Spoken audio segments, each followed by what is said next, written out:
J'ai l'impression qu'un certain nombre de nos visiteurs habituels préfèrent rester au soleil et profiter de cette belle journée. Écoutez, peu importe. Et en tout cas, c'est pour nous un vrai beau moment de pouvoir partager avec vous ces 3 brèves communications que nous voulons vous proposer, et chacun un petit peu en fonction de soit de nos expériences. Alors, expérience pour Thérèse Piquenard, qui va présenter dans un premier temps quel a été le rôle de Bernard Dorival, qui a créé le musée et qui lui a remis cette belle création qu'elle a gérée et fait prospérer pendant 25 ans et qui est toujours fidèle auprès de nous. Expérience de François Lenel. C'est pas 25 ans sans Monsieur Dorival. Hein. C'est pas 25 ans sans Monsieur Dorival, mais 25 ans présent ici, ce qui est quand même pas rien, il faut tenir. Et puis, expérience de François Lenel, qui va revenir quelques années un petit peu avant, lorsqu'il était étudiant, voilà, et rappeler quels étaient ses souvenirs du professeur Bernard Dorival. Quant à moi, alors, j'avais souhaité ne pas intervenir moi-même, ayant eu la chance d'organiser l'exposition et de faire le catalogue avec vous tous, qui nous avez magnifiquement aidés. Et normalement, la communication que je vais faire aurait dû être faite par Frédérique Lanoé, qui est une jeune doctorante qui travaille avec le musée depuis pas mal d'années sur des questions de Champaigne et qui normalement aurait dû vous faire une présentation de cet héritage autour de la connaissance de Champaigne aujourd'hui. C'est donc moi qui le ferai. Voilà un petit peu le menu de cette brève après-midi ensemble. Ce que je vais proposer à chacun de mes complices ici présents, c'est de pouvoir, chacun à leur tour, sur une petite demi-heure, pouvoir vous présenter chacun ses souvenirs et ses éléments qui restent encore vivants, profondément ancrés, de Bernard Dorival à Port-Royal et comme professeur. Thérèse, je vous laisse la parole. Merci Philippe. En fait, je ne sais pas si je vais vraiment parler de souvenirs, parce que quand, en 1963, Bernard Dorival a accepté de me prendre comme assistante logée, c'était très important pour lui à l'époque, au Grange de Port-Royal, tout était fait. Et en fait, moi, j'ai eu envie de réfléchir à ce qu'il avait fait, comment il l'avait fait pour autant que je puisse m'en rendre compte. Et je suis un peu curieuse parce que je pense que parmi les enfants, il y en a qui auront envie d'ajouter des choses dont ils se souviennent vraiment, tandis que moi, je ne l'ai pas vécu. En 1963, quand je suis arrivée, le musée Nouvelle Manière, le musée qu'il a créé, donc le musée national des Granges de Port-Royal, comme on l'appelait à cette époque-là, était entièrement fait. Et pendant des années, je n'y ai rien touché. D'abord parce que je travaillais avec lui, et puis ensuite parce qu'il n'y avait pas d'argent, et puis ensuite parce que pendant longtemps, la nécessité n'est pas apparue. Donc, voulant vous parler aujourd'hui, je me suis dit qu'il faut que je revienne vers les témoignages qu'il a écrits lui-même pour essayer de comprendre comment il avait travaillé. Parce que lorsque vous réfléchissez chronologiquement, il est nommé conservateur du parc et du domaine des Granges, comme on disait à l'époque, pour y créer un musée du jansénisme en 1955. En 1962, il a terminé les restaurations à l'intérieur du bâtiment où est le musée, qui est celui des petites écoles. Il a organisé complètement le musée, pensé de façon extrêmement précise et historiquement raffinée et complexe. Et après, lui-même ne change pratiquement plus rien à tout cela. Si ce n'est qu'on a acquis peu à peu des choses, et que c'était lui qui les présentait au comité des conservateurs et qui défendait les crédits jusqu'à ce qu'il quitte les musées nationaux en 1968. Donc, ce n'est pas vraiment des souvenirs personnels, puisque les souvenirs personnels pour moi, c'est des entretiens d'administration basiques. Comment est-ce qu'on fait avec les gardiens, qui à l'époque n'étaient pas très très faciles. Comment est-ce qu'on se débrouille de l'architecte des Bâtiments de France, qui lui-même avait un caractère terrible, mais qui travaillait très bien. Et en particulier, par exemple, quand on a refait le toit, c'était après les travaux de Bernard Dorival, en 1967, je crois, ou je ne sais plus où je l'ai écrit, on s'est aperçu tout à coup que les poutres flanchaient, les grandes poutres maîtresses de toutes les pièces, ou presque toutes les pièces. Donc on a mis les grands étais au milieu, enfin vous voyez. Donc c'était ce genre d'entretien que nous avions ensemble, mais c'était quand même, pour moi, plein d'enseignements, et vous le connaissez, c'était naturellement très agréable. Donc, en voulant revenir sur comment il avait travaillé, parce que je considère qu'il est vraiment le créateur, l'inventeur assez exceptionnel d'un musée historique. Il n'y en avait pas des masses à cette époque-là, des musées qui essayent de rendre l'histoire visible ou compréhensible au public. Et il l'a fait dans des conditions difficiles, en n'ayant pas des crédits extraordinaires et en ayant besoin de créer pratiquement une collection, du moins pour la partie imagée, si on peut dire.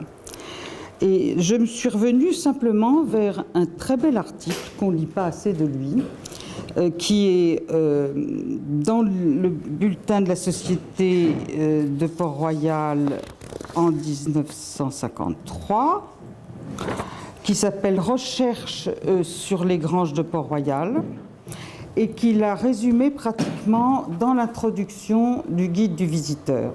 Et les deux Bibles dont j'ai essayé de me servir, c'est d'abord et avant tout cet article, ceci, et le peu que je savais aussi par ailleurs.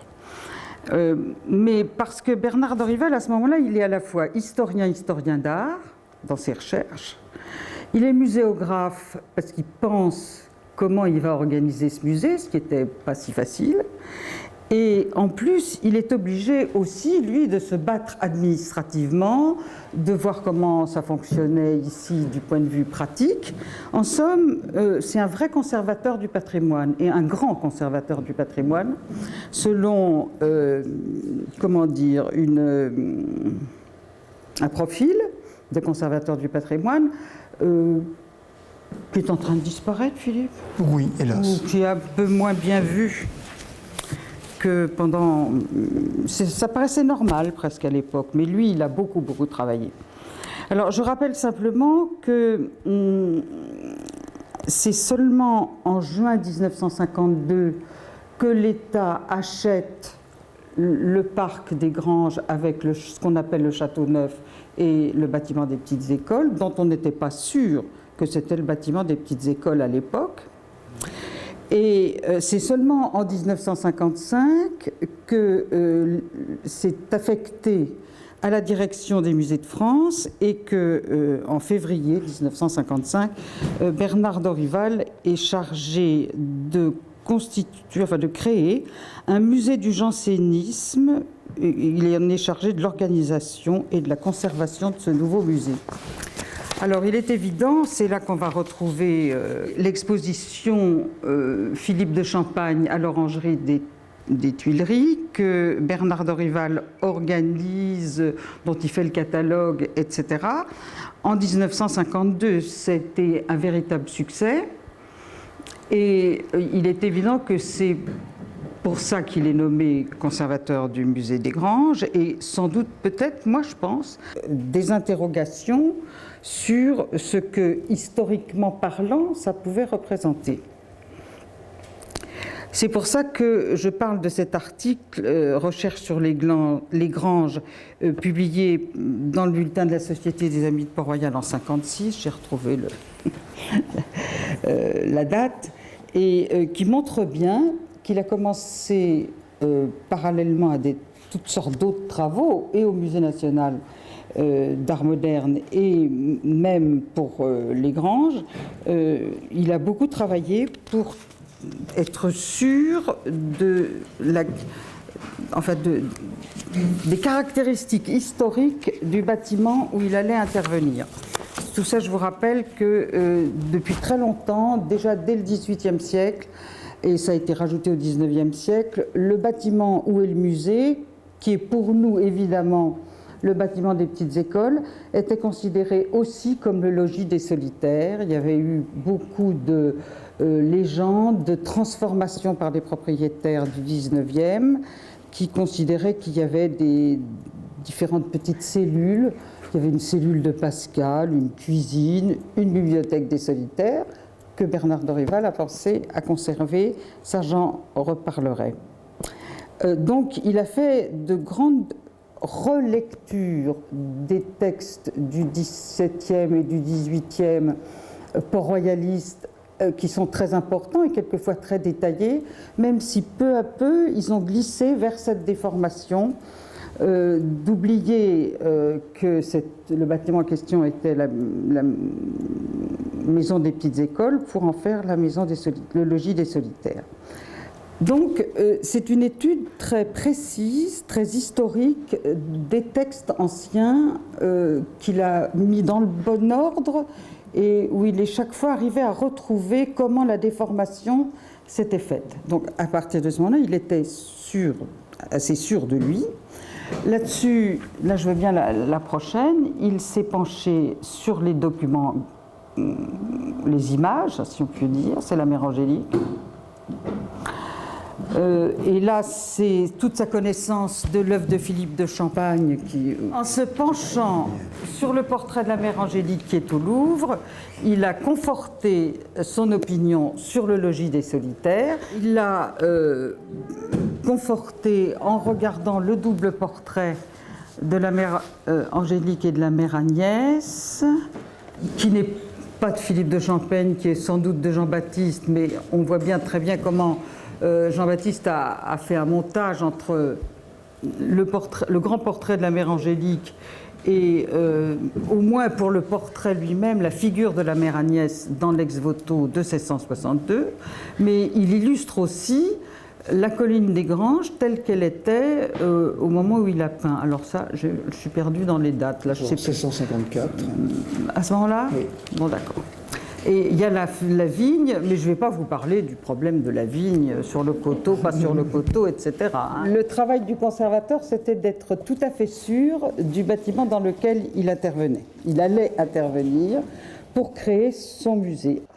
Et ainsi, avec ses travaux et ses comparaisons, il était intellectuellement certain que le bâtiment classé monument historique qui était rentré dans les collections, qui avait été affecté à la direction des musées de France, était la maison des petites écoles. Hein, et que le bâtiment d'à côté, dans le prolongement vers la ferme, qui ne nous appartenait pas du tout à cette époque-là, était le logis des solitaires.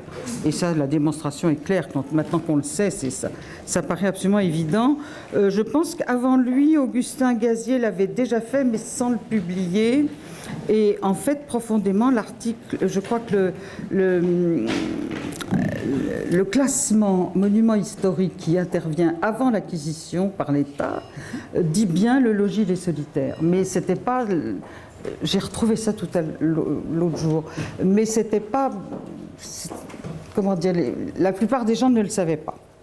Là-dessus, il a pu entreprendre les travaux de restauration concrets du bâtiment. C'est pour ça que j'avais mis l'autre. Qui ont eu lieu de 1958 à 1961, enfin on va peut-être dire 61 pour tout ce qui était gros œuvres, n'est-ce pas ? Et il a, à ce moment-là, en travaillant d'ailleurs bien proche de l'architecte des bâtiments de France, pas commode, mais qui était un bon architecte, ils ont trouvé ensemble à quel point il était certain que cette maison des petites écoles était installée de la façon suivante, 2 grandes salles de chaque côté d'une cage d'escalier centrale, et pas du tout de petites pièces, sauf dans les greniers éventuellement.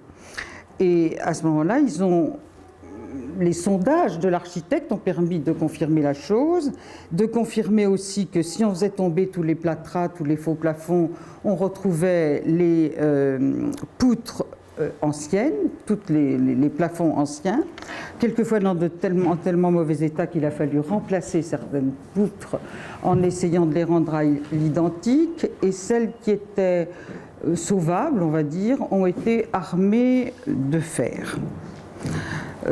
En continuant ces sondages, ils ont retrouvé le niveau du sol d'origine, parce qu'il y avait des parquets, et ils ont retrouvé le niveau des sols et quelques exemplaires du carrelage qui a été copié et qu'on peut considérer comme une sorte de copie plus ou moins exacte de ce qu'il y avait. Donc on peut dire qu'à ce moment-là, l'aile des petites écoles restaurée devient presque, moi je dis, un objet d'art lui-même. Hein, ça devient comme un objet de musée. Et il faut se penser, Bernard de Rival, à ce moment-là, a sans doute, et parallèlement à tous ses travaux, a médité comment il allait présenter le musée et en se servant de quels objets. Dans l'acquisition de 1955, il y avait beaucoup de livres. Ça, il y avait presque 1 millier de livres, et beaucoup des livres assez importants, les plus importants, mais pas suffisamment. Mais enfin, bon, il a continué à en acheter quand il a pu en faire acheter. Il y avait quelques gravures, et il était bien conscient que c'était par le biais de la gravure qu'il pourrait évoquer tous les personnages qui courent dans cette histoire et qui sont quand même finalement très nombreux. Ne serait-ce que la collection de la Bibliothèque nationale en gravure de cette époque-là sur le sujet Port-Royal est comme une base de travail sans problème, tellement elle est importante, complète, avec des gravures de très belle qualité. Et Bernard de Rival a essayé d'en trouver des exemplaires presque identiques. Ce qui n'était pas évident, ce qui représentait aussi de l'argent. Et il est arrivé à ce que finalement il y ait une collection de 300 gravures à peu près. Oui. Il doit y en avoir un peu plus maintenant. Oh, peut-être que je me trompe sur le chiffre. Il devait y avoir, d'Orival. À son départ, il devait y avoir à peu près 500 gravures. Ah bon, c'est moi qui les ai inventariés. J'ai complètement oublié. Il aurait fallu que je vienne d'ici vérifier. Bref, et ces gravures, il les a donc achetées. Il a eu l'aide d'une dame qui lui les cherchait un peu chez les marchands. Ça a l'air un peu idiot, mais je rappelle que les gravures, ce n'est pas un objet original, donc on peut quand même trouver des exemplaires, même des très beaux exemplaires anciens. Et il a eu un don anonyme, don LAH, dont je n'ai jamais su qui c'était, mais je crois que dans le feu de l'action, j'ai oublié de lui demander. Il m'aurait certainement dit quand même, enfin bon. Don LH et don de Madame Brulé-Lieur, qui était une dame de la Société des Amis de Port-Royal, qui avait été secrétaire générale de la Société des Amis de Port-Royal et qui lui a fait don d'un nombre intéressant de gravures.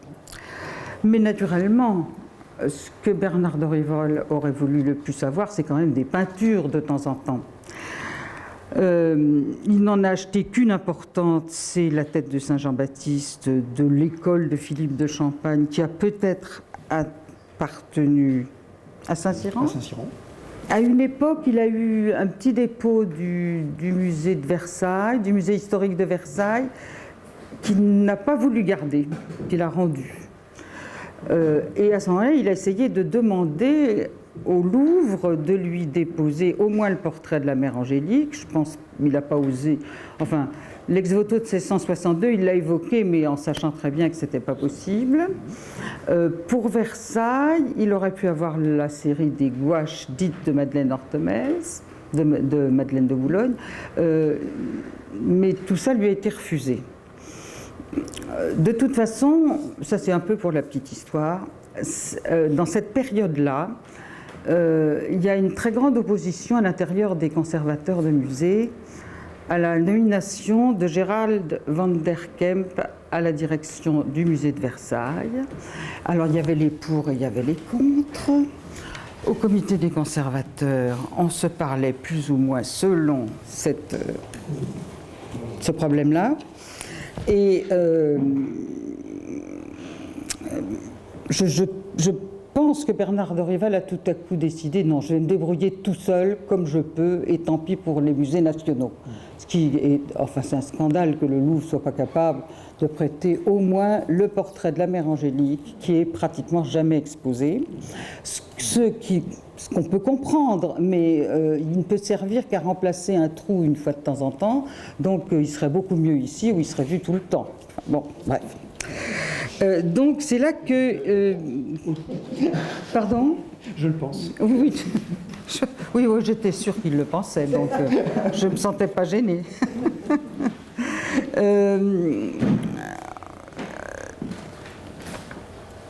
Donc il a pu obtenir de certains musées de province un échange qu'il ne pouvait faire que grâce au fait qu'il était conservateur du haut ou du, je ne sais plus, plutôt haut à cette époque-là, Musée national d'art moderne. D'accord avec, il fallait déjà qu'il soit d'accord avec Jean Cassou. Hein, c'est quand même tout ça, c'était quand même la preuve d'un entre-genre, enfin d'amitié, de compréhension entre différentes personnes, et en particulier les conservateurs des musées de province en question, ce qui n'a pas toujours été le cas par la suite. À moi, ça m'a posé un problème. Enfin bref, il a obtenu de Nancy l'ex-voto, de Toulouse le crucifiement, de Philippe de Champaigne, j'oubliais de dire, de Rouen de l'école de Saint-Cyran, le Saint-Cyran qui n'est pas vraiment un Philippe, enfin qui n'est pas de la main de Champaigne. Ah si vous il l'est peut-être, oui c'est vrai, il l'est peut-être. Et j'en oublie un. Et la mère de douleur, la Mater Dolorosa. Nancy. Ah oui, Nancy, c'est Lecce Homo et la mère de douleur. Le bon pasteur de Dijon. Et le bon pasteur de Dijon. Et le bon pasteur de Dijon m'a fait des problèmes, car par la suite, le conservateur de Dijon a voulu le récupérer. Donc il est reparti à Dijon et il est revenu quelques années après, mais pas avec moi. Sous Philippe Lelézou. Oui, sous Philippe Lelézou. D'accord. Bien. Ce problème de la collection étant à peu près réglé, Bernard de Rival a dû choisir la manière dont il allait présenter tout cela. Et il a choisi une méthode à la fois chronologique et un peu thématique aussi. Pour la chronologie, ça lui permettait de partir de la création de l'abbaye, de l'arrivée de la mère Angélique et de la... Pourquoi je me manque? Pas de la conversion, Si, on va dire conversion. La journée du 18. Oui, de la mère Angélique. Et d'arriver jusqu'à la destruction de l'abbaye naturellement. Et ensuite, de bien faire attention à illustrer le XVIIIe et le XIXe et le XXe siècle, en disant les souvenirs du XIXe et du XXe siècle, mais en ne sautant absolument pas à pieds joints par-dessus les problèmes XVIIIe, qui sont des problèmes difficiles, parce que c'est pas du vrai port-royalisme, c'est quelque chose de beaucoup plus compliqué, de beaucoup plus évolutif, et souvent critiqué par certains. Surtout les vrais port-royalistes XVIIe n'aiment pas l'évolution XVIIIe, mais tant pis, lui, Bernard de Rival, il a pris les choses de façon purement, alors que son cœur était bien du côté XVIIe, purement historique, et il a eu bien raison. Et c'est pour ça aussi qu'il a conservé de tous les aménagements bizarroïdes du XIXe, la petite bibliothèque dite bibliothèque des solitaires, qui est finalement un succès fou. Bien la preuve que de temps en temps la télé-réalité emporte le morceau, mais ça lui a permis d'évoquer tous les échos port-royalistes au XXe siècle avec le manuscrit de Mauriac. Qu'est-ce qu'il y avait d'autre à l'époque? Et puis par la suite, on a eu un don où il y a une édition des pensées annotée par Proust. Oui. Voilà. Dans son problème de muséographie, il fallait qu'il choisisse, ça a été relativement simple à faire, comment matériellement on allait le faire. Ça aussi, ça demandait beaucoup de travail, beaucoup de discussions et des recherches de crédit. C'est ça que moi, que j'admire beaucoup aussi. Donc, il a décidé que les murs resteraient blanchis comme à la chaux. Les sols étaient roses, qui n'étaient pas désagréables. Il a fait faire toutes les vitrines par les ateliers du Louvre. À cette époque-là, le Louvre avait, on appelait ça les ateliers des musées nationaux. L'atelier était très important et la dimension, les modules des vitrines sont dus à l'espace entre les fenêtres. Pour que les vitrines tiennent entre les fenêtres, on a choisi cet espace, ce module-là, puisqu'elles sont carrées. Et ensuite, même celles qui sont ailleurs, dans le musée, ont les mêmes dimensions. Alors vous pensez, elles sont increvables, ces vitrines. Elles sont increvables et puis elles ne sont pas désagréables à regarder. Elles font un peu 1970, mais oui. Mais enfin, c'est pas pour ça que c'est pire, hein, parce que les goûts, ils sont toujours en train d'évoluer. Mais à ce propos-là, oui, les gravures, pour pas dépenser d'argent, hein, je suis sûre que c'est aussi quand même pour ça, même si c'est défendu autrement dans l'introduction, étaient simplement sous vitre, tenues par des pinces à clé, comme on les appelait, vous voyez, les petites pinces. Donc ça c'était très facile à faire manuellement et ça coûtait vraiment très peu d'argent. Et à ce propos, en relisant l'introduction, j'ai trouvé une phrase de lui merveilleuse, parce qu'elle, sur le choix du blanc, et qui évoque à mon avis aussi un peu les disputes des musées nationaux à cette époque-là. Il dit, d'abord il cite Pascal, la 19e provinciale, avec cette citation, la plus grande des vertus chrétiennes qui est l'amour de la vérité. Alors lui dit, en nous gardant bien d'oublier leur culte de la pauvreté et des solitaires de Port-Royal. Nous avons voulu réaliser une présentation vraie et pauvre. Foin de ces faux marbres, de ces tissus somptueux ou paraissant l'être, de ces cadres sculptés et dorés, point d'exclamation. Pour moi, j'ai... Oui, alors là, il y a des petites vacheries pour certains, pour Versailles en particulier. Certainement, mais c'est vrai que c'est... moi, j'aime beaucoup le terme vrai et pauvre. Vrai, autant qu'on puisse s'imaginer qu'on a vraiment trouvé la vérité d'il y a si longtemps. Enfin. Alors ça, c'est donc 7 ans de travail vraiment considérable avec l'inauguration au printemps 1962. Le guide sort un an après. Mais parallèlement, pendant tout ce temps-là, Bernard Dorival, non seulement est conservateur au NAM, au Musée national d'art moderne, mais il a fait, pour faire connaître les Granges, Port-Royal, son sujet, il a fait les 3 expositions qui se suivent de 56 à 57, c'est-à-dire d'abord Racine et Port-Royal, Pascal et les Provinciales, et Philippe de Champaigne et Port-Royal. Donc moi, je suis complètement béate d'admiration devant l'intensité de ce travail. Il y a des articles. Alors, parallèlement, il est président de la Société des Amis de Port-Royal. Alors, Jean Ménard et moi, on n'a pas la même opinion. Je suis à peu près sûre de moi. Bernard Dorival devient, surtout que je n'avais pas le temps d'aller chercher les bulletins de la société, que je n'ai pas chez moi, ceux-là, les plus anciens.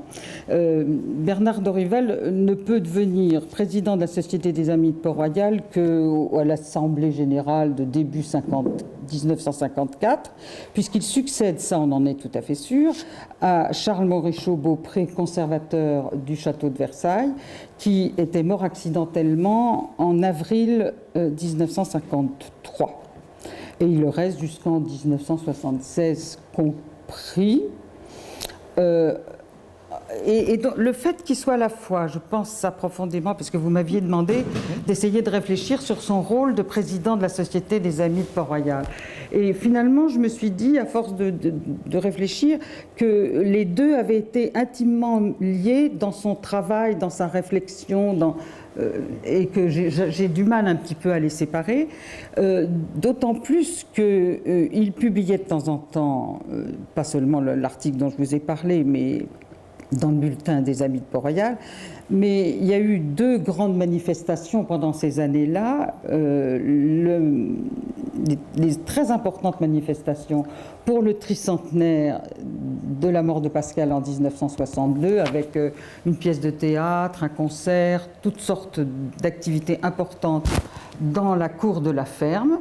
Ce qui veut dire que les propriétaires de la ferme de l'époque, qui ensuite ont vendu la ferme, enfin dont les enfants ensuite ont vendu la ferme à l'État, étaient très conscients de ce qu'ils avaient et ont très bien collaboré avec Bernard Dorival. Et ça, c'est important, justement, si on a pu acheter, après, c'est aussi quand même un peu grâce à ce premier travail de la part de Bernard Dorival. Alors, pour 62, il n'a pas dû pouvoir s'occuper vraiment de très près du colloque, parce qu'il avait vraiment trop de travail avec son inauguration et la finition du musée des Granges. Et puis en 70, il a organisé un colloque et un hommage à l'occasion du tricentenaire de la publication des Pensées de Pascal. Ça a été mais son aura, sa connaissance faisait que la Société des Amis de Port-Royal, qui venait juste de renaître en 1952, quelques années avant qu'il la prenne en charge, lui doit d'avoir pris son essor, surtout que quand il comprend en 1976, M. Dorival, quand il passe la main à Jean Ménard, il sait très bien qu'il fait une opération tout à fait excellente pour la Société des Amis de Port-Royal. Même si à ce moment-là, elle devient plus de recherche littéraire que de recherche historique. Elle s'éloigne un peu peut-être des Granges. Voilà, je vais terminer là-dessus, mais en vous demandant de ne pas oublier, mais ça, comme je parle surtout aux enfants et aux petits-enfants, j'ai l'impression que j'enfonce des portes ouvertes, mais il y a non seulement le travail de l'historien d'art, le travail de celui qui assiste au rendez-vous de chantier, ce qui est toujours très très intéressant, passionnant même, on va dire, mais derrière tout ça, il y a ce que je vais appeler un peu vulgairement, il faut ramer, hein. Et il a dû ramer beaucoup quand même, pour convaincre les administrateurs de donner de l'argent, etc. Et pour gérer le musée. Alors, à l'occasion de la façon dont il a fallu qu'il persuade la direction des musées de France, qui elle-même devait persuader le ministère, je pense qu'il faut qu'on rende un petit hommage à Jean Châtelain, qui était directeur des musées de France pendant toutes ces périodes-là, et aussi à Hubert Landais, qui étaient des gens qui comprenaient vraiment très très bien l'intérêt de ce musée et qui voulaient que ce musée existe, s'ouvre et reçoive du public. Merci beaucoup. Si vous le voulez bien, je vais pouvoir laisser la parole à mon collègue et ami en Dorival, qui est François Lesnel, qui a accepté de m'accompagner pour cette journée d'hommage et qui va vous évoquer ses souvenirs de Bernard Dorival, son professeur. Mesdames et messieurs, chers amis, permettez-moi d'exprimer à mon tour tout mon bonheur et mon émotion d'évoquer cet après-midi mon cher professeur Bernard Dorival. J'ai intitulé ma communication « Bernard Dorival, mon professeur et ami ». Permettez que j'évoque brièvement le début de mes études universitaires, au cours desquelles j'ai rencontré mon professeur. J'ai commencé mes études supérieures en étant élève à l'école du Louvre. J'avais choisi comme spécialité, ce que l'on appelait le cours organique, l'archéologie grecque. À cette époque, je connaissais seulement de nom Bernard Dorival. Quelque temps plus tard, lors des cours d'histoire générale de l'art consacrés à la peinture du XXe siècle, nous fut distribuée une bibliographie dans laquelle figuraient d'importants ouvrages ayant Bernard de Rival comme auteur. C'est ainsi que je lus son ouvrage intitulé « Les peintres du XXe siècle », Nabis, Fauve et Cubiste, ainsi que un de ses autres ouvrages importants, Les étapes de la peinture française contemporaine, en 3 volumes.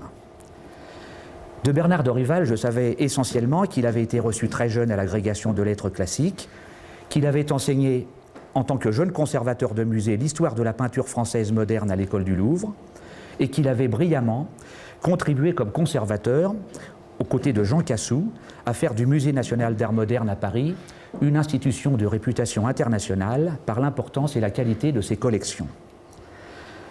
Grâce à une équivalence avec ma scolarité et les résultats de ma scolarité à l'école du Louvre, je pus accéder directement au début de l'année universitaire 1982-1983 en année de licence d'histoire de l'art à l'université de Paris IV Sorbonne. Je choisis l'option Histoire de l'art contemporain. C'est par ce cursus que j'eus la chance de rencontrer Bernard de Rival et de l'avoir pour professeur, ceci quelque temps seulement avant son départ en retraite. D'emblée, je dois dire que je fus impressionné par l'étendue de ses connaissances, ainsi que par son autorité bienveillante, la richesse de son enseignement, d'une grande rigueur et d'une grande clarté.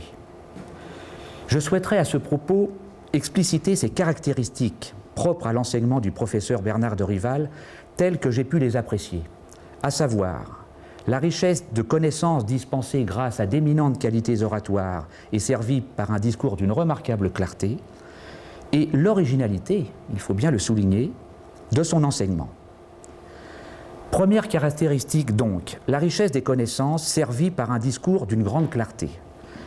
Les cours du professeur de Rival étaient remarquablement construits et structurés en un plan énoncé avec précision au préalable.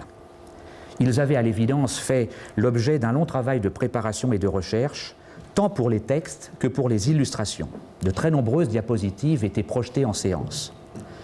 Dès le premier cours magistral de notre professeur, je fus très vivement impressionné par l'éloquence de l'orateur, ainsi que, bien sûr, par sa très vaste érudition. J'écrivais des pages entières de notes, que j'ai relues récemment. Elles témoignent non seulement d'une grande richesse informative, bien sûr, mais aussi de qualité littéraire, en ce qu'elles transcrivent fidèlement des paroles éloquentes prononcées par un professeur pratiquant la belle langue parlée et le beau style. J'y vois là un témoignage de la formation littéraire classique de Bernard de Rival. Seconde caractéristique importante, me semble-t-il, l'originalité de son enseignement. Il arrivait à Bernard de Rival de consacrer la majeure partie d'une année universitaire à l'étude approfondie d'un sujet précis. 3 sujets m'ont particulièrement intéressé. J'en ai un souvenir très particulier. Premier sujet, l'œuvre peinte et gravée d'Odilon Redon, consistant en l'étude approfondie de ses grandes décorations peintes, à fond froide notamment, de ses pastels, de ce que l'artiste appelait ses noirs, c'est-à-dire ses fusains essentiellement, ainsi que de ses grandes suites gravées et lithographiées. Deuxième sujet m'ayant particulièrement intéressé, le fantastique dans l'art en France au XIXe siècle. Ce sujet me fit découvrir, émerveiller et admirer les créations extraordinaires et visionnaires de Charles Mérion et de Rodolphe Brédin, ainsi que de Gustave Moreau et d'Odilon Redon en particulier. Troisième sujet intéressant et très novateur, je trouve pour l'époque, la sculpture des peintres. Sujet très original, extrêmement intéressant. Bernard de Rival étudie ainsi la production sculptée de Daumier, Doré, Degas, Renoir, Gauguin, Picasso, Matisse, bien sûr, mais également de nombreux peintres français et étrangers dont la production sculptée est moins connue. Je citerai de mémoire, entre autres, Braque, Modigliani, Roger de la Fresnaye, Miro, Derain, Varroquier, Jean Dubuffet, et pour parler d'artistes étrangers, les Belges Rick Wouters et Constant Permec, ainsi que l'Allemande Käthe Kollwitz. Il convient de remarquer à nouveau que ce sujet me semble à l'époque nouveau et peu étudié. Nous sommes en 1982-1983. Et j'ai noté qu'en 2012 seulement a été organisée au musée de l'Annonciade à Saint-Tropez une exposition qui avait exactement le même titre, La sculpture des peintres. C'est dire si, à mon avis, l'enseignement de Bernard de Rival était non seulement riche, mais nouveau et original dans ses thématiques. Je crois qu'il convient également d'évoquer deux exemples, par le souvenir que j'ai, de l'enseignement original de notre professeur. C'est ainsi que lors de travaux dirigés, il faisait projeter des diapositives d'œuvres de peintres relativement peu connus ou d'œuvres peu connues de peintres célèbres. Sans chercher à trouver le nom de l'artiste, un nom précis, il fallait essayer d'identifier la technique utilisée, de caractériser la manière de l'œuvre pour tenter de la mettre en relation avec une époque ou avec un mouvement pictural, voire de proposer le nom d'un artiste. C'est ainsi qu'ont été soumis à nos réflexions et conjectures, je dois bien le dire, le portrait d'un officier de marine par Jean-François Millet, qui n'était pas ce tableau représentatif de sa manière, tableau conservé au musée des Beaux-Arts de Rouen, ainsi qu'un paysage peint par le trop méconnu peintre Georges Michel au XIXe siècle. Second exemple, ce sont les visites ou conférences que notre professeur organisait à l'intention de ses étudiants, grâce en particulier à son amitié avec des artistes. J'ai le souvenir que nous avons ainsi été accueillis par le sculpteur Maxime Adam Tessier, dans son atelier de la rue Schellcher, à Paris, par le sculpteur Jean Bernard à la fonderie d'art de Coubertin, pour nous présenter les techniques de fonte de cette fonderie, ainsi que par Isabelle Rouault, dans l'appartement familial parisien où elle nous présenta l'admirable Miserere de son père Georges Rouault. Autre souvenir marquant, Jean Bazaine nous commentant in situ ses vitraux à l'église Saint-Séverin. Toutes ces visites avaient été évidemment permises et organisées par notre professeur. Je me souviens également que Bernard de Rival invita plusieurs fois son ami le peintre Jacques Busse à nous parler des techniques de la peinture. Séance extrêmement intéressante également. Au cours des années suivant son départ en retraite, j'ai eu à cœur d'assister à des conférences que donnait mon ancien professeur. En compagnie de ma bien-aimée mère, j'ai eu ainsi, en 1985, le plaisir d'écouter Bernard de Rival parler de l'œuvre de Rodin lors d'un cycle d'admirables conférences qu'il prononça à l'Institut d'art et d'archéologie dans le cadre de l'Université Interage. Depuis son départ en retraite jusqu'à la fin de sa vie, je suis resté en relation avec mon cher professeur. Il m'invita chez lui à plusieurs reprises lors de la rédaction de ma thèse de doctorat d'histoire de l'art, thèse dont il était le directeur. Je lui écrivais ou lui téléphonais lors de mes vacances, notamment lorsque j'étais en Haute-Savoie ou à Nice. Je connais son attachement pour sa chère Savoie et Saint-Gervais. Lors de mes voyages ou pour lui adresser mes bons vœux à l'occasion de la nouvelle année. Je me souviens de son intérêt bienveillant constant pour mes activités professionnelles, comme par exemple lorsque je fus reçu au concours de conservateur de bibliothèque. Il s'en déclara très satisfait pour moi.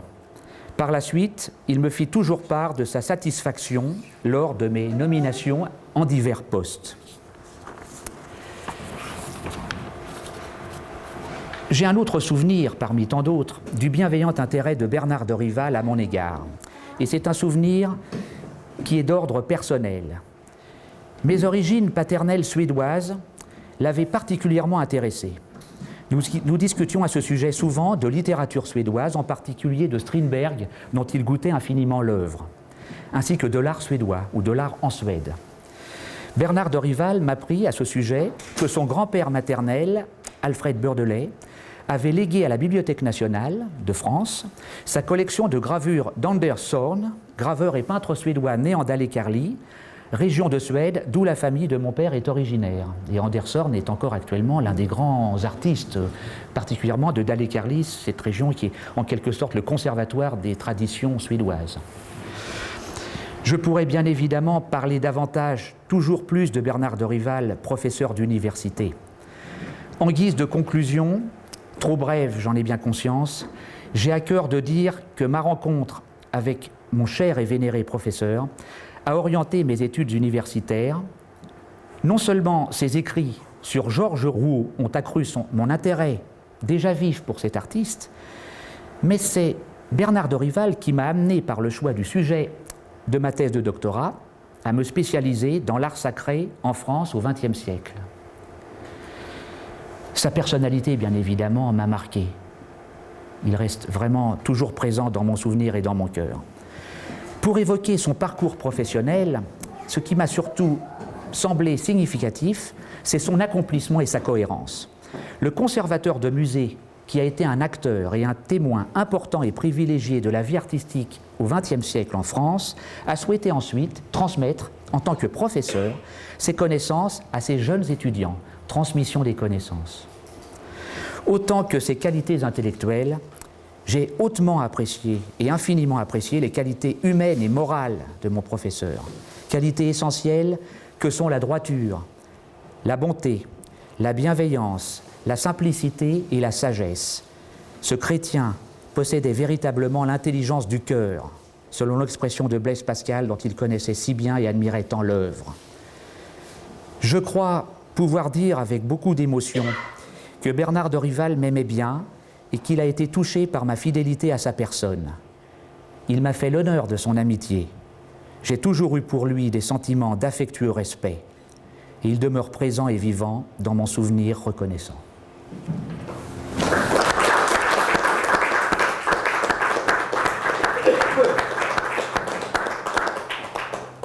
Bien sûr, je commence par la couverture du catalogue de l'exposition Philippe de Champaigne et Port-Royal, mais je voudrais aller un tout petit peu plus avant et commencer par, alors je ne sais plus si on l'a laissé dans le catalogue ou pas, et on l'avait repéré l'un et l'autre, Pascal et moi, ce magnifique témoignage qu'on a dans la préface signée par Charles Morichaud-Beaupré, qui décrit en 1952 une bataille d'érudition, en français contemporain on dit une battle, dans le bureau de Germain Bazin, qui est alors conservateur en chef du département des peintures du Louvre. Alors je cite Charles Morichaud-Beaupré. Il était donc question d'organiser l'exposition Champaigne à l'Orangerie. Et Morichaud-Beaupré écrit ceci: lorsque M. Germain Bazin nous a réunis dans son cabinet pour la première fois, Charles Sterling et Bernard de Rival apportèrent chacun une documentation photographique dont j'admirais la richesse, comme le tournoi d'érudition qui s'ensuivit. Voilà. Alors, du coup, je me suis posé la question, je n'ai pas la réponse, peut-être vous l'avez-vous. À quel moment est-ce que Bernard de Rival, donc en 51-52, a pu thésauriser et accumuler cette érudition magnifique décrite par Charles Morichaud-Beaupré entre son diplôme d'études supérieures sur Saint-Jérôme, fait en 1936, parenthèse, nous venons de rendre le Saint-Jérôme de l'église du village, vous voyez que l'esprit de Bernard de Rival traverse aussi, malgré nous, beaucoup de choses de ce qui se passe ici. Et puis, peut-être a-t-il commencé ce travail de recherche après son départ du lycée de Laon en 1938. A-t-il commencé à travailler pendant la guerre, puisque Charles Morichaud-Beaupré, dans le même texte, poursuit: que dirais-je de Bernard de Rival, sinon qu'il prépare depuis de longues années une thèse de doctorat consacrée au maître Philippe de Champaigne. Alors, j'ai fait un calcul tout simple. On a parfois dans des préfaces un petit peu élogieuses et à bon compte des hommages du genre, ça fait de multiples années que cette personne travaille abondamment sur ce sujet. Moi-même, je venais juste d'arriver à Port-Royal, je présente Philippe de Champaigne à une journée d'études lors de l'exposition de Lille, et Sane Fargarneau dit le conservateur de Port-Royal qui a travaillé de très nombreuses années sur Champaigne. En fait, je m'étais contenté de reprendre mon de Rival pour pouvoir préparer l'intervention en question. Donc j'ai fait un calcul tout simple, et en 1952, il a 38 ans. On peut donc effectivement légitimement penser qu'il a pu commencer au moins 10 ans avant, ce qui nous situerait en pleine période de la guerre, le début d'un travail qu'il pense déjà, avant même la fin des années 40, transformer en travail universitaire. Revenons donc à 52 et voyons effectivement, donc ça a été quelque chose dont Thérèse a déjà parlé, les deux expositions qu'il organise coup sur coup, et je pense que le coup sur coup aussi est important. 52 à l'Orangerie, et le catalogue précise qu'il s'agit d'une exposition à l'occasion du 350e anniversaire de la naissance de l'artiste. avant-propos de Charles Morichaud-Beaupré, donc toujours conservateur du musée de Versailles, et en 1952, au moment de l'acquisition, celui qui est pressenti pour mettre sur pied le futur musée de Port-Royal. Le catalogue est rédigé par lui-même et il est assisté, sans qu'il apparaisse nommément, par Sterling pour l'opération. Pour cette exposition, Philippe de Champaigne à l'Orangerie, 60 numéros, peintures et dessins, ce qui est déjà une exposition importante, et un choix qui est un choix qu'il suivra jusqu'au bout de son travail et que nous continuons nous-mêmes à prendre, de mettre en appendice systématiquement les deux élèves de Philippe de Champaigne, Jean-Baptiste de Champaigne et Nicolas de Platemontagne, pour 2 fois 5 œuvres présentées à l'Orangerie. J'y reviendrai tout à l'heure, c'est une des démarches qu'il a adoptées et qui reste encore une des démarches pour essayer d'y voir clair dans l'œuvre de l'artiste franco-flamand. 57, troisième exposition organisée ici à Port-Royal, après Racine en 56, Pascal en 57 et Champaigne en 58. C'est une exposition, alors j'allais presque dire encore plus ambitieuse d'une certaine manière par le nombre de numéros que celle de l'Orangerie, 79 numéros, dont 34 documents qui n'étaient pas présents à l'Orangerie, et de nombreux documents proviennent de la Société de Port-Royal qui prête abondamment les choses, une dizaine de livres illustrés avec des planches d'après-dessins ou tableaux ou peintures de Philippe de Champaigne, et 22, alors c'est là où ça devient ambigu, 22 peintures ou documents tirés de peintures de Philippe de Champaigne, répartis à peu près moitié-moitié, scènes religieuses et portraits gravés d'un certain nombre de port-royalistes ou jansénistes.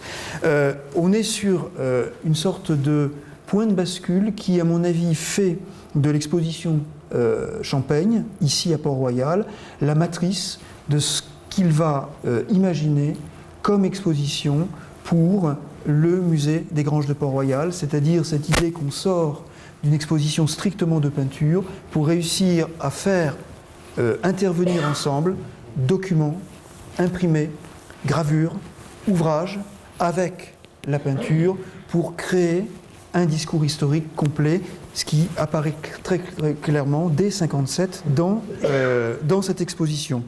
Exposition aussi importante parce que, c'est pas le bon bouton, voilà, c'est quand même l'exposition qui permet une des plus belles découvertes qu'il ait, à mon avis, jamais faite, la découverte du portrait de Robert Arnauld d'Andilly. Si vous reprenez le catalogue de 1957, vous allez voir que était présenté dans l'exposition ici simplement le portrait gravé que nous avons toujours dans les collections ici, la très belle eau-forte, une grande planche tirée de ce tableau.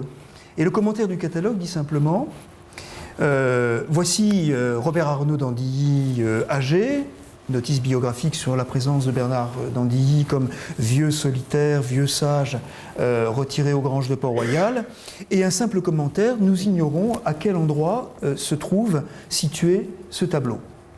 Dans les archives du Louvre, on trouve un document assez attachant, qui est un récit de Bernard d'Orival disant « Un jour, je reçois un coup de téléphone » et une voix, un descendant de Pomponne, lui disant « Monsieur le conservateur, vous dites dans le catalogue de Port-Royal qu'on ne sait pas où se trouve le portrait de Robert Arnauld d'Andilly.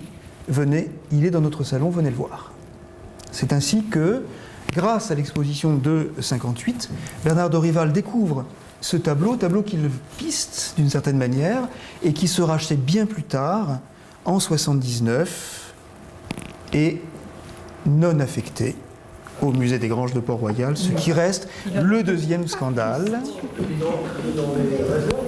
Il est exposé. Ah non, il est bien exposé. Il est bien exposé, mais il a été acheté, voilà. Il a été bien exposé. Une anomalie en tout cas, voilà. Tellement beau portrait. Oui, très très beau portrait. Simplement, et pour terminer avec Robert Arnauld d'Andilly, c'est pour signaler une 4e exposition qui n'a jamais eu lieu. Car en ayant découvert le portrait de Robert Arnauld d'Andilly, sa plus grande envie, manifestement, était de pouvoir présenter ce très beau portrait au public puisqu'il était complètement inconnu. Et il propose à la direction des musées de France que l'exposition suivante, alors 59 ou 60, on ne sait pas, puisse être une exposition qui s'appellerait Les Solitaires, et qui serait donc l'occasion de présenter le portrait. Réponse sévère de la direction des musées de France à Bernard de Rival pour lui dire « Nous souhaitons que vous mettiez sur pied ce musée de Port-Royal, cessez donc vos expositions et travaillez à votre musée. » C'est donc dans ce cadre-là que, ça c'est du Châtelain absolument, le projet d'exposition sur les solitaires n'a pas abouti, mais qu'en revanche, dans cette période 59 à 62, Bernard de Rival a travaillé d'arrache-pied pour ouvrir le musée tel que Thérèse vous l'a décrit. Alors, sans revenir sur ce qui vous a déjà été dit, et c'est donc des choses que je voulais bien sûr montrer, signaler la plus belle raison de venir voir le musée de Port-Royal, qui est ce magnifique dépôt du musée de Nancy du Christ aux outrages, qui se trouve 2 salles plus loin et qu'il a obtenu. Donc la constitution telle qu'elle vous a été décrite, d'un noyau de collection autour de quelques œuvres provenant de Port-Royal et qu'il est parvenu à faire revenir ici. On sait depuis, avec non seulement l'exposition de 57, mais celle de 95, qu'il y aurait bien d'autres tableaux qu'on aurait aimé avoir. La Madeleine de Rennes, le Jean-Baptiste de Grenoble. En tout cas, il a obtenu ce magnifique dépôt qui, par le jeu maintenant des réglementations, à mon avis, restera fortement ancré ici à Port-Royal. Je vous interromps 30 secondes pour Oui. dire vous n'aurez jamais le portrait de Singlin qui est au Getty. Je ne pensais même pas le demander. Et qui est passé sous le nez. Et oui, qu'on a raté pour très peu de choses. Alors, Non, pour une grande différence de prix. pour une grosse différence de prix. Alors, Thérèse faisait allusion également à ce tableau qui pourrait être un tableau de Saint-Cyran. C'est une des belles acquisitions qu'il a faites pour la constitution des collections propres du musée, qui est un tableau assez problématique, car lui le présente en 57 comme pouvant éventuellement être, il est extrêmement prudent déjà à ce moment-là, un tableau de l'école de Philippe de Champaigne. Il justifie la présence du tableau comme étant un tableau ayant pu appartenir à l'abbé de Saint-Cyran, donc le directeur spirituel de la communauté de Port-Royal. Il est beaucoup plus net dans la thèse en 76 lorsqu'il indique que ce tableau est plus certainement un tableau de l'école espagnole. Ce qui explique pourquoi, malgré les immenses qualités de cette œuvre n'est plus actuellement présentée dans le musée. Elle pose une vraie question.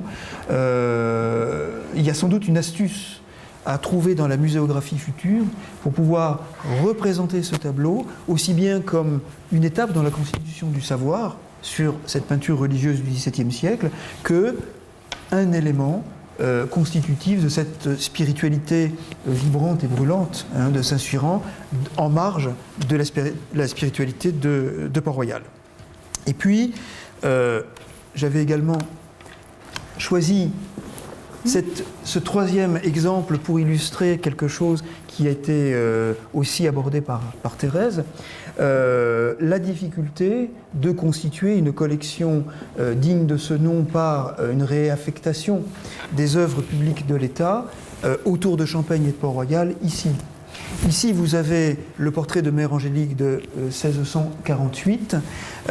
Il a effectivement demandé le dépôt des tableaux de Champaigne provenant de la collection d'Augustin Gazier, excusez du peu, donc tableaux qui étaient probablement présentés dans l'abbaye avant 1920 et vendus par les enfants d'Augustin Gazier pour payer les droits de succession en 26. Refus catégorique de Van der Kemp, qui lui reproche d'avoir soutenu Verlet contre lui, et qui écrit froidement au directeur du musée de France : « Monsieur le directeur, vous conviendrez aisément avec moi qu'au musée de Port-Royal, on ne peut mettre que des œuvres de qualité inférieure. » On est toujours aussi aimable. En tout cas, voici un différend fermé grâce à l'actuelle conservatrice du château de Versailles, Béatrix Saul, qui a accepté un prêt temporaire. Vous voyez, on arrivera peut-être plus tard à obtenir une affectation définitive de ces tableaux qui, à mon sens, ont parfaitement leur place ici et qui rendent justice au travail de Bernard de Rival pour la constitution des collections du musée. La postérité de son travail sur Champaigne, je dirais qu'elle passe d'abord largement par les expositions qui ont pu suivre l'important travail qu'il avait lui-même mené. 3 expositions qui, à mon avis, continuent et prolongent le travail qu'il a pu mener. 1995, Philippe de Champaigne et Port-Royal, organisée par Philippe Le Lézour avec l'aide de Claude Lenné, qui est une exposition marquante. Alors, dans l'histoire de Port-Royal, on sait que beaucoup de gens arrivent à Port-Royal après avoir lu de la Fréquente Communion. Et dans l'histoire de l'art, nous sommes très très nombreux à avoir été pour la première fois de nos vies respectives à Port-Royal, lorsqu'on a su qu'il y avait cette exposition Champaigne et Port-Royal. Un propos qui reprenait et qui renouvelait le propos de 57, en essayant de cerner encore plus étroitement le travail de 57 et faire venir ici, dans le musée de Port-Royal, des œuvres qu'il n'avait pas pu obtenir lors de la première exposition. Magnifique réussite donc de Philippe Le Lézour, qui est ce couronnement et cet hommage, je pense, fort et vibrant au travail précédemment entrepris. Et puis, je citerai 2 autres expositions, elles sont jumelles, elles auraient dû être montées en même temps. Ce sont les 2 expositions réalisées avec Frédéric Lanoë, qui aurait dû parler aujourd'hui ici, celle du musée d'Évreux qui s'appelait « À l'école » de Philippe de Champaigne, et celle qu'elle a accepté de monter ici en collaboration avec le musée sur les dessins de Philippe de Champaigne en 2009, avec un travail qui est un travail dans la logique déjà construite par Bernard Dorival, qui consiste à confronter systématiquement les 3 artistes, Philippe de Champaigne, Jean-Baptiste de Champaigne et Nicolas de Platemontagne, pour essayer d'y voir clair dans une œuvre complexe et compliquée. C'est ce travail qu'il a fait dans sa thèse, c'est le travail que poursuit Frédéric Lanoë et un certain nombre d'autres historiens d'art dans la continuité du travail qu'il a initié. Je mets volontairement à part l'exposition de 2007 qui a eu lieu à Lille, qui proposait une version moderne de l'exposition de 52. C'était la 2e exposition monographique consacrée à Philippe de Champaigne et qui renouvelait complètement le propos de l'exposition de l'Orangerie, mais avec un angle de vue et des choix parfois très différents de ceux que Bernard Dorival avait pu faire. Avec toutefois, lorsqu'on regarde attentivement le catalogue, on peut se rendre compte qu'il est souvent cité intégralement, sans aucune référence, dans les notices. Voilà, je n'ai rien dit d'autre. C'est une exposition un peu anti-janséniste. On va dire ça comme ça. Non, mais le fil directeur était... Le fil directeur, c'est un autre propos. C'est tout le problème de Champaigne est-il un peintre janséniste ? Oui, c'est plutôt ça. Parce que Tapier se souvenait du succès de l'exposition L'art et les jésuites. Et lorsqu'il avait envisagé de faire une exposition L'art et le jansénisme, plusieurs de mes collègues lui ont dit « mais l'art janséniste, ça n'existe pas ». Et c'est comme ça qu'on était arrivé à Philippe de Champaigne avec ce propos très ambigu. Champaigne janséniste, Champaigne anti-janséniste, c'est donc une exposition anti-janséniste. Peut-être pas seulement. Peut-être pas seulement. Voilà. Deuxième partie, je serai aussi assez rapide, mais je voudrais quand même aborder cette question qui est le travail qu'il a laissé ensuite, lorsqu'il a quitté les musées et achevé cette somme considérable qui était son travail de thèse, qu'il a pu éditer dès 1976. Je vous mets mon illustration, ça c'est un de mes regrets, Thérèse. C'est un tableau que j'ai raté il y a 4 ans, mais j'espère bien le récupérer incessamment sous peu. Je sais où il est. Je sais où il est. De qui il vient ? Si. C'est pas Parcé ? Je vous retrouverai le nom, c'est un médecin de Saint-Cloud. Voilà. Alors voilà un tableau qu'il avait retrouvé, qu'il avait présenté à l'exposition de 57, donc qui nous est passé sous le nez. Je l'ai prise en illustration du travail absolument considérable et colossal qu'il a pu mener, alors vous me le confirmez donc, depuis la fin des années 30 au milieu des années 70, ça n'est pas rien, c'est plus de 30 ans de sa vie, à rassembler une documentation absolument impressionnante sur l'ensemble de l'œuvre de Philippe de Champaigne, mettant à jour un certain nombre d'œuvres, soit jusqu'alors inconnues, celle-là avait été juste publiée par Augustin Gazier dans les années 1900, mais pratiquement jamais montrée, donc présentée ici au cours de l'exposition de 57, sur une documentation qui, à mon avis, a couvert allez, 98% du domaine aujourd'hui connu. Quelques œuvres sont sorties depuis, quelques œuvres qu'il ne connaissait pas, mais globalement, on a le sentiment que à peu près tout lui est passé entre les mains. Alors, je dirais que le travail, je vais essayer de vous montrer un petit peu, moi, le travail de Bernard Dorival, pour l'apport qu'il représente, pose une première question. Je dirais de premier abord que c'est un travail difficile. Et c'est un travail difficile parce que il est le premier à le faire et qu'il s'est agi de réévaluer l'ensemble des attributions qui avaient pu être faites à cet artiste à une époque où les catalogues raisonnés d'artistes, ce sera ma conclusion, je vais arriver tout à l'heure là-dessus, n'étaient pas encore à la mode. Il s'agissait donc de se retrouver dans cet univers des catalogues de musées qui, au XIXe siècle, sont d'un romantisme échevelé. Dès que vous avez un tableau anonyme italien, il est systématiquement de Salvador Rosa, parce qu'après tout, un peintre qui vit au milieu des brigands calabrés, c'est vendeur. Et on se trouve avec un domaine absolument gigantesque, couvert par Philippe de Champaigne, où dès qu'on est sur un réalisme flamand un peu mal digéré et un petit peu sec, on va considérer que ça doit être du Champaigne, et hop.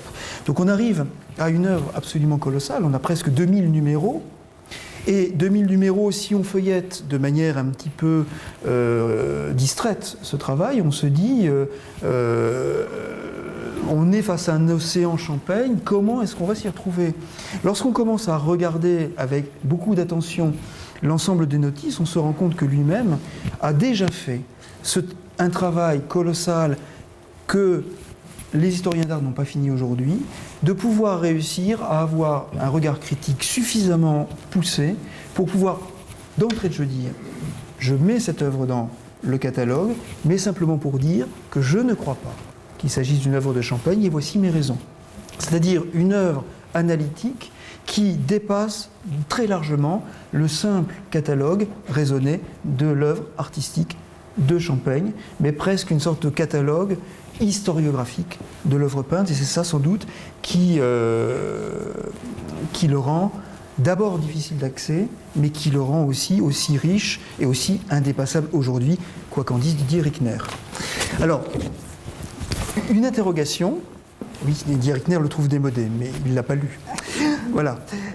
Une question, moi, que je me pose, alors je vais vous donner un exemple où je pense qu'il y aurait un vrai travail, à mon avis, alors peut-être d'affinement de ce qu'il a pu faire. Je vous présente ici, alors, un tableau qui est en main privée et qu'on a eu le bonheur de pouvoir découvrir pour la première fois à l'exposition d'Évreux grâce au travail de Frédéric Lanoé, qui est cette très belle crucifixion de Jean-Baptiste de Champaigne, collection d'un important collectionneur parisien, qui porte dans le catalogue de Bernard Dorival le numéro 591.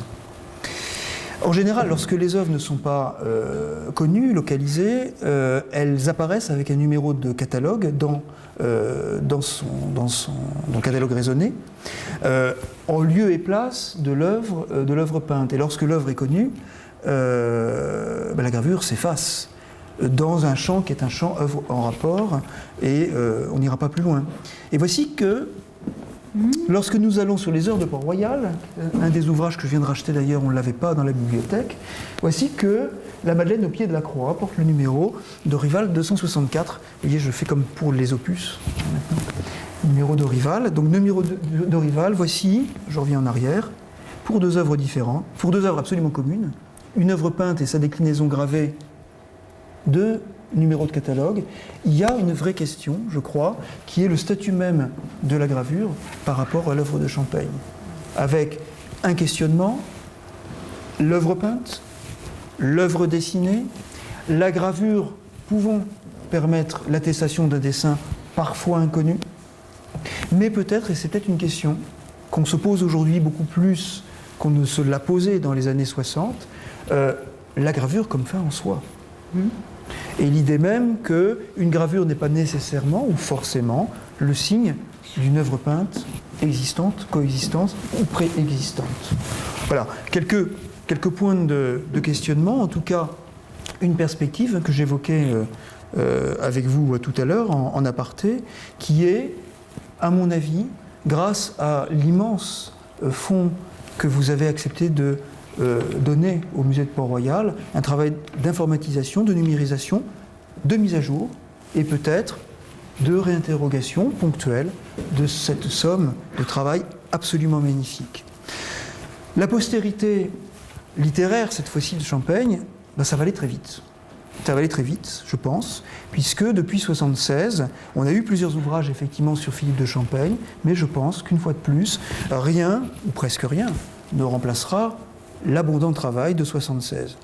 Une biographie qui sort absolument du lot qu'il faut signaler, c'est celle de Louis Marin, Philippe de Champaigne et la présence cachée, publiée à titre posthume, mais qui est, alors ce regard très différent, qui n'est pas ce regard de l'historien d'art, mais ce regard du philosophe ou du philologue, qui interroge non seulement Champaigne, mais également Port-Royal, dans un regard croisé qui n'est pas si éloigné de celui de Bernard Dorival, en tout cas, et c'est ce qu'on sent bien dans le livre de 95, sur un travail qui est, lui, non plus en prise avec la science classique de Bernard Dorival, mais plutôt sous l'influence des travaux de Kantorowicz, notamment sur ce balancement permanent de la représentation et du subliminal ou du sublime derrière la représentation.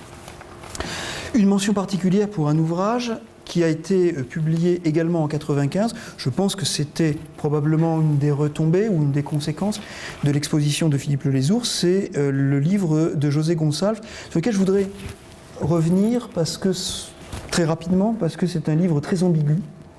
José Gonçalves n'est pas un historien d'art, c'est un franc-tireur. Alors c'est un peintre, et il a les avantages et les qualités de ce statut, c'est-à-dire qu'il a un œil absolument incroyable, et une série d'hypothèses, parfois farfelues, mais souvent stimulantes. Certaines sont sans fondement, et les remises en cause qu'il propose sont parfois un peu bizarroïdes. Certaines, au contraire, sont absolument géniales. Par exemple, vous parliez, Thérèse, du Saint-Cyran du musée qui est toujours refusé à Philippe de Champaigne. Le premier à voir que ce tableau comporte des repentirs, c'est José Gonçalves. Pour pouvoir dire qu'une copie ne comporte pas de repentirs, ou alors le copiste est vraiment franchement mauvais. Et donc, une interrogation qui part d'un regard technique, qui consiste à dire, est-ce que ce tableau n'est pas plutôt la version 0 ou la version 1 du portrait commandé par les gens de Port-Royal à Philippe de Champaigne, juste après la mort de l'abbé, à partir du Masque de cire. Oui, et qu'on considère comme celui de Grenoble. Alors, peut-être qu'un jour, on arrivera à faire changer les avis des historiens d'art, et peu importe. Alors, je voudrais vous donner un autre exemple, parce que je l'ai un petit peu... par hasard, j'ai trouvé quelque chose qui pourrait conforter ce que c'est qu'Éric Gonçalves, pour vous montrer combien son travail est stimulant. Voici Le Bon Pasteur qui est conservé ici au musée de Port-Royal. Bernard Dorival a considéré dans son catalogue que la bonne version, si tant est qu'il y a une bonne version, moi je n'y crois pas forcément, serait celle ici, celle qui se trouve ici au musée de Port-Royal, et que la version conservée au musée de Tours serait une réplique d'une version initiale. Philippe Lelézour dit le contraire, et estime que finalement c'est peut-être la version de Tours qui serait la bonne. Oui, maintenant qu'il est à Tours, forcément. Ah, il ne l'est plus. Il ne l'est plus. Alors, à la décharge de Philippe Lelézour, la version de Port-Royal Dijon est une version qui a été monstrueusement restaurée. Il faudrait la dérestaurer. Le traitement des bleus de l'habit est une véritable catastrophe. Sauf que restaurer un Champaigne est une aventure dans laquelle je ne m'aventurerai pas, ne serait-ce que pour éviter d'avoir certains collègues désagréables du Louvre venir me dire ce que j'ai à faire sur ma restauration. Donc déjà, une œuvre affadie dans sa connaissance, à mon avis, le problème n'est pas là. Je vous présente le troisième Bon Pasteur. Bon Pasteur qui est donné et qui passe pour être un Jean-Baptiste de Champaigne, je crois même d'ailleurs y compris dans le travail de Bernard Dorival sur Jean-Baptiste. Je vous le présente ici et je vous le présente, alors le numéro Dorival, 1675 bis, c'est-à-dire qu'il est annexé à la version de Tours, et je vous ai mis à côté, en légende, le nom de Nicolas Duchesne, qui est un peintre beaucoup plus ancien, précédent bien de plusieurs décennies, Philippe de Champaigne, et c'est une proposition faite par José Gonçalves. En disant, après tout, on est face à un tableau fortement archaïsant.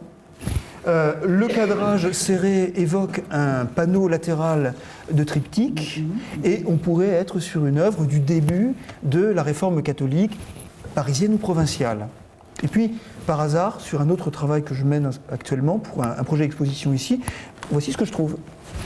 Bruegel l'Ancien, le Bon Pasteur. Ce qui tendrait peut-être à faire supposer que l'iconographie, enfin, qui prouve déjà que l'iconographie du Bon Pasteur retenue par Champaigne n'est pas une iconographie totalement originale. On n'est pas surpris de la part de Philippe de Champaigne de trouver des sources gravées flamandes ou hollandaises, mais on peut également supposer que le succès des planches, notamment de Bruegel, peut justifier la circulation d'un modèle que d'autres artistes, avant lui et son atelier, auraient pu utiliser. Je n'en conclus pas pour autant, avec José Gonsalves, que le Bon Pasteur de Lille ne serait pas de l'atelier des Champagnes, mais c'est pour vous donner par une illustration simple un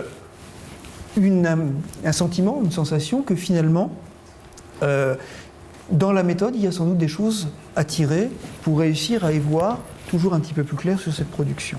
Voilà. Je ne parlerai pas du livre de Lorenzo Pericolo, hein, qui a eu cette critique absolument saignante dans une revue d'histoire de l'art, qui disait que c'est un livre magnifiquement illustré et que c'est le seul compliment qu'on puisse lui donner. Voilà. Et je terminerai, et ce serait ma manière de conclusion, sur l'apport absolument fondamental du travail de Bernard Dorival. Alors, ça n'est pas moi qui vais conclure. Thérèse, vous ne m'en voudrez pas. Ça sera la conclusion de Jacques Thuillier. Ah oui, j'aime bien Jacques. Et justement, non mais vous allez dire que je prends Jacques Thuillier, et voilà, je me cache derrière Jacques Thuillier. Alors, je me cache derrière Jacques Thuillier et j'ai trouvé un jugement de Jacques Thuillier qui ne parle pas de Dorival, mais qui va nous y ramener. Jacques Thuillier, lorsque Alain Méraud a sorti son livre sur la peinture française au XVIIe siècle, a rendu un hommage absolument magnifique à Alain Méraud, et il a écrit ceci, alors je vous livre, hein, c'est donc Jacques Thuillier qui parle. Faire le tableau de la peinture française du début du règne d'Henri IV à la fin du règne de Louis XIV pouvait être, au début du siècle, donc du siècle précédent, hein, au début du XXe, une tâche agréable. Une vingtaine de noms suffisaient et quelques dates qu'on pouvait aligner sans se soucier d'aller vérifier leur exactitude dans les archives. Voilà. Donc là, ça c'est la peinture de l'état de la connaissance sur la peinture XVIIe au début du XXe. Et puis Jacques Thuillier, dans la même critique, poursuit en disant, alors c'est là où ça m'intéresse, à la fin de la Seconde Guerre mondiale, les historiens d'art se trouvent tout d'un coup prisonniers dans une forme d'analyse quasi dialectique. Et alors je cite à nouveau Thuillier.